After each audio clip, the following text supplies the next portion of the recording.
In this week's episode of A Drier Dose of Disney, Jared shares with us his summer 2026 updates, as well as the improvements being made to the parks.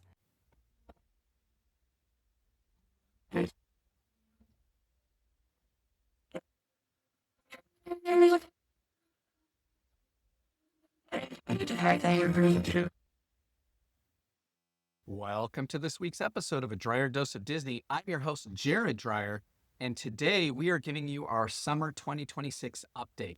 It has been a long time since we've done a podcast for you guys. We have been very busy here in Louisiana, mostly with work and school, and you guys know how life gets.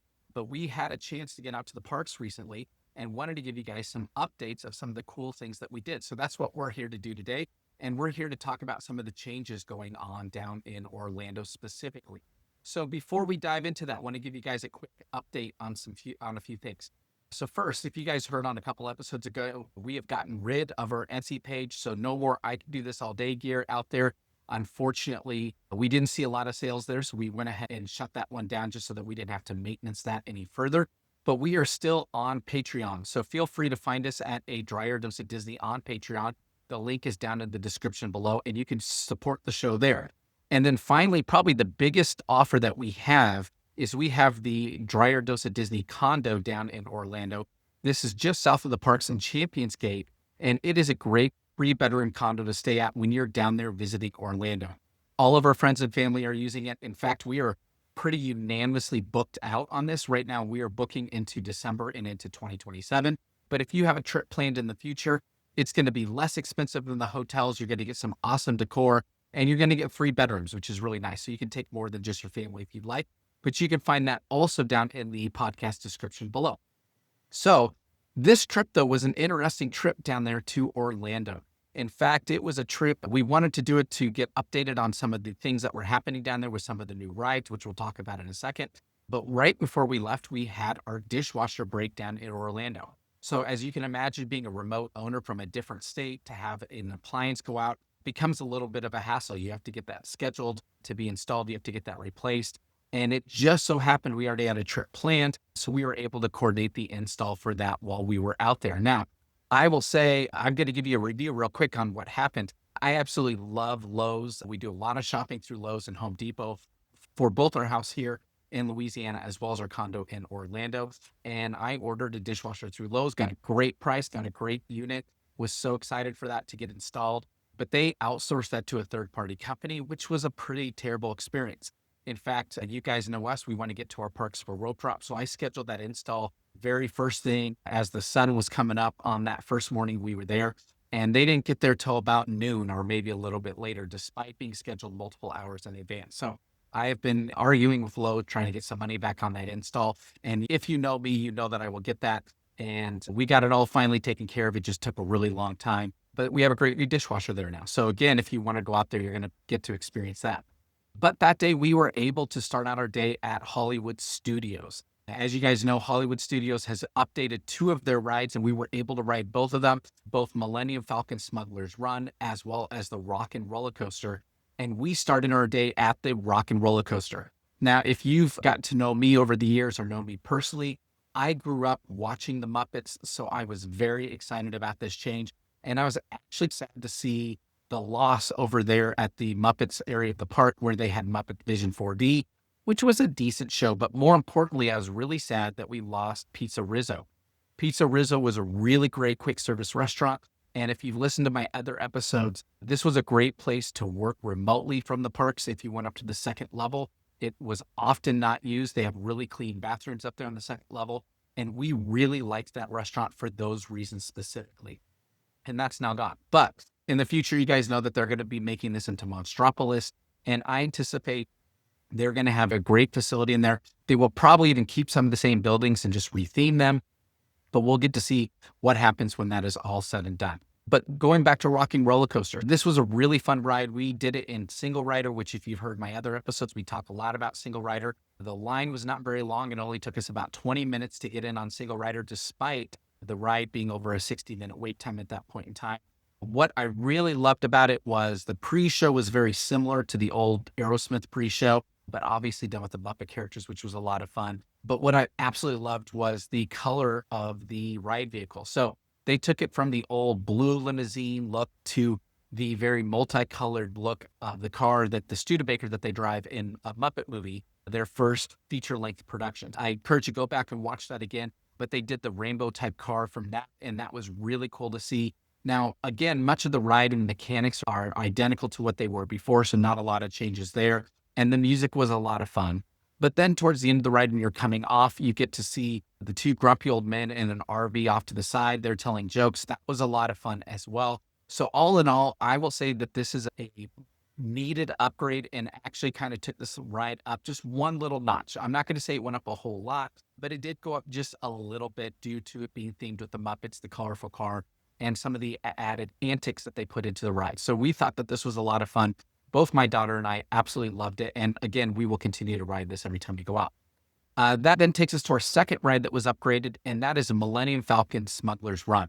And I will say this is a big upgrade. Now, if you look at it on paper, it doesn't feel that big, and I totally understand that. But once you get into the ride, it is a significant difference. And the reason is you now have multiple endings, multiple places you can go to. And the absolute best part, especially for those of you riding single rider, which we do all the time, and we did in this instance, is more often than not, single rider is going to be put into the engineer seat. The engineer seat traditionally has been the least eventful and probably one of the least chosen seats to sit in when you're riding the ride. Now, this time, however, I wasn't feeling bad about being put into the engineer role. And the reason is I knew that one of us would be able to select where we were going to through this new ride mechanic with the Mandalorian Grogu. So Grogu's playing with all the buttons. He comes up on the screens. That's a lot of fun. But then what ends up happening as you're going through the ride is you get to choose which different place you go to. So this is going to give you variety. And if you're in the engineer seat, you get to control that variety, which I absolutely love. We actually chose indoor for our first ride on that. And I'm not going to spoil it for you guys, other than to say you don't end up on the moon of indoor where you get to see the Ewoks, but you do go through a battle sequence there, and it was a lot of fun. Now, this definitely makes me want to go back and ride Smuggler's Run multiple times in a row to choose the different locations that you can go to. And I will be doing that again in the future. From there, we had some great food. We had a great time at the park, but we went over to Disney Springs and we ended up having dinner over at Paradiso, which is one of our favorite Mexican restaurants there. And that food was fantastic. Now, we were a little disappointed because we missed the window of Six Ravens opening up just barely by a few days. And Six Ravens, if you haven't heard, is the new, what I would call hot pocket spot next to Gideon's Bakehouse. So this was set up by the Gideon's people, and they have these like meat pies and these hot pockets there that we have heard are actually pretty good. And so we will review those on our next trip out. So I commit to doing that for you guys. The next day, though, we did get up bright and early and we were able to hit rope drop. We started our day at Epcot, though there were no festivals. We wanted to ride the new Soaring Across America ride. And so we wanted to make sure we hit Epcot. And so we got there first thing in the morning. And we got there early enough. We were at the very front of rope drops. Because we decided, hey, let's go ahead and do the Cosmic Rewind, get over there and do Guardians of the Galaxy first thing in the morning, and try to shorten our wait for that, which was great. And I'm glad we did that. Our wait for Cosmic Rewind was somewhere in the neighborhood of about 15 to 20 minutes at rope drop, and the posted wait time was close to 75. But keep in mind, that was because we were at the front of the crowd walking towards the ride. So we were able to get on very quickly. Now, in this instance, this one case was the first time we got there and the pre-show was broken. So they actually walked us around the pre-show. And for those of you who have done the pre-show a dozen times or more, that is not a bad thing. It is a fun pre-show. There's a lot of great information on there. And if it's your first time riding it, you 100% want to see it because it's one of the better pre-shows out there. However, if you've ridden this ride more than a dozen times, you will agree with me that the pre-show goes through multiple rooms, multiple stages, and it's rather long. So don't get me wrong, it's entertaining and it's a lot of fun. But if you've gone through it multiple times, it takes up a lot of time and it is a time suck. So a lot of people have been asking for a way to bypass this if at all possible. And Disney has not come up with that yet because they don't want you flooding the secondary queue when you're getting onto the ride. But this date happened to be down, so we were able to go right around it and get on the ride. And we had a great time. We got September again, which is probably the most frequent song that we've got, but we had a wonderful time riding this ride. From there, we cut across the park over to Soarin', and we did Soarin' across America.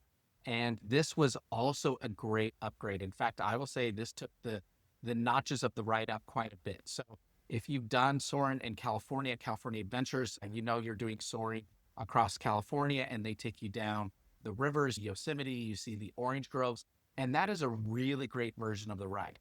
Over in Orlando, you're doing Soaring around the world, and you're going from everywhere from Fiji to the Taj Mahal to Paris, and you're seeing some major landmarks around the world. And that's really cool as well, especially with the smells that they pipe in there. But on this one, you're doing strictly just America. Now, doing America, and you get to see the great places around the country, including the bayous of Louisiana, which is where we live.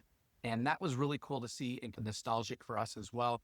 But it was very patriotic. They had a lot of great sights, sounds in there. And then they even incorporated a couple of the smells like they normally do. But we really loved this version. It was very patriotic, and we are diehard patriots of this country. We absolutely loved it. Now, some of the complaints about this ride are that the wipes, the transition between scenes, aren't as smooth or as fun as the others. And we would completely agree with that. You don't have the kites flying in front of you or the plane flying in front of you. That's going to change the scene. They're a little more abrupt in their changes, but I'm guessing in time they could fix and improve upon it. And overall, we really did love seeing Across America. So this is definitely a must do if you go back to Epcot anytime soon. And it's there for the 250th year anniversary of the United States. We don't know how long it's going to be there for, but we definitely would encourage you to go see that. From there, we made our way through the World Showcase. We had a great lunch. We went over to Nine Dragons in China, and our review of that was the food was very good. But we have also done the quick service right outside of that restaurant, and our recommendation would be you are better off doing the quick service. It's going to be the same food. It's a little bit cheaper, and obviously it's going to be a lot quicker for you rather than burning some time going in the restaurant. So if you want Chinese food, please just right outside of Nine Dragons. You can go and do the quick service, and that is going to be our recommendation for you there. Once we got through the whole park, we, for the first time ever, park hopped from Epcot to Magic Kingdom by taking the monorail. So we came out to the monorail station, we rode to the Ticket Transportation Center, and then got on the other monorail to go to Magic Kingdom, leaving our car at Epcot. Now, being an annual pass holder, yes, we could totally leave and just go to the other one, but we would end up at the Ticket and Transportation Center anyways. So we said, instead of wasting time doing that, let's just try the monorail and see how that works. And it actually worked pretty well, and you're already through security. So that was a nice little feature. Towards the end of the day, we had to do the same thing. We had to go through both the monorail stations to get back to Epcot, but it was very easy to do. And so it's something I would recommend if you like park hopping. Now, over at Magic Kingdom, there's been some changes there. We rode the new Buzz Lightyear, and I will say this is a huge upgrade. The guns are no longer stuck to the carts. You can pull the guns out and use them. But the downside is you lost the high value targets that are out there. Now, I have read a lot of reviews online about the new Buzz Lightyear structure, and I've seen a lot of people break the billing points for the becoming a space ranger or an honorary space ranger with Buzz Lightyear. I've done that in the past. I've made it all the way up to 1,000,000 points where I maxed out at 999 across the board. This time though, I wasn't able to do that. I got close. We did write it twice. And in doing so, I did have some key learning. So the first learning was online, people were talking about you want to shoot the rainbow targets. It took me until the second ride to realize really what was going on. And what is going on when you see rainbow targets is both you and your partner in the vehicle are shooting the same target, which gets a little rainbow circle going around. I found that doesn't give you any more points than if you're shooting the target individually, which just gives you the one color going around. So that way you get an idea of who is shooting what target. The key to getting the targets are hitting the lit up targets that are white. Those give you point multipliers for the next few seconds. And so you both want to be shooting at those. So if you can hit both at a white target and then get it going rainbow, you're both earning those points. And then after it's either 5 or 10 seconds, those point multipliers go away. And then you want to find the next one and go after that. Now, here's the best part on that. You may see a white target out there and you may see that someone else shoots it. It is my understanding that even if they shoot it, you can get the points for the next few seconds as long as you're shooting it. So I would encourage you guys to try to do that. But know that it's not shooting the target at the same time to get that rainbow ring going that gets you the points. It's shooting the white targets out there that get the multipliers versus both of you shooting the same one. So that is a great tip for you guys. From there, we went through Magic Kingdom. We had a chance to see most of the park, ride most of the rides. The one we did not get on that we wanted to do was Thunder Mountain. Thunder Mountain has gone through a refurb and an upgrade there. And from my understanding, it's more similar to what at Disneyland. However, the ride, due to whether it was weather or it was mechanics, it was up and down most of the day. And then every time it would come up, spike again. So we decided to go ahead and skip this turn, and then we will get to it on our next visit out there. But we were able to secure a reservation for Beak and Barrel over by Pirates of the Caribbean. So we were able to do that for the first time. Our experience there was good in the sense that this is a little fun atmosphere pirate type bar. The wait staff, the cast members are fantastic. And there's a little parrot that comes out above the bar and tells some jokes or does some funny stuff and kind of runs around. But overall, they want you in and out of this restaurant very quickly. They do have a couple of appetizers in addition to the drinks you can buy. And it is a bar, meaning this is more geared towards adults. Now, we did take our daughter in with us and she got a non-alcoholic beverage, and we did get a couple of appetizers. But I will say by the time we were done in the bar, it was only about 30 minutes total time. And we didn't feel like we had an incredible experience, meaning the food didn't knock our socks off. The drinks were just okay. In the end, it was probably a little overpriced for what we got, but it's a fun experience. So if you love Pirates of the Caribbean, I'm going to encourage you to check it out. If you're not a huge fan of that type of stuff, or you don't love a bar atmosphere or drinking at Disney, then I'm going to say skip it. There are lots of other great food places around Magic Kingdom that are better than Beak and Barrel, and the entertainment value isn't there as much as it is at some of the other restaurants. So we're going to tell you to definitely skip. Then before we left on Sunday, so we stayed through the entire weekend, we had about a half day at Universal. We were able to get early park entry with our annual passes. We did Velocicoaster, and then we did single rider at Hagrid's, as well as we got our butter beers. We had some food. We took our time working our way through the parks. We did both parks. We rode pretty much every single ride we normally ride, and it was a really great time. So all in all, we had a wonderful trip, and we were able to knock out a lot of the really cool upgrades that have all happened. Now, we're very excited because there are some huge upgrades. As you guys know, we spoke earlier about Monstropolis coming to Hollywood Studios. At Animal Kingdom, they're doing the full refurb of Dinosaur Land and changing that into Central America, which is going to have a new Indiana Jones ride. They're going to have Encanto over there. And then at Magic Kingdom, you've got some huge changes with the new Cars Land and Villains Land coming in future years. So we're very much looking forward to that.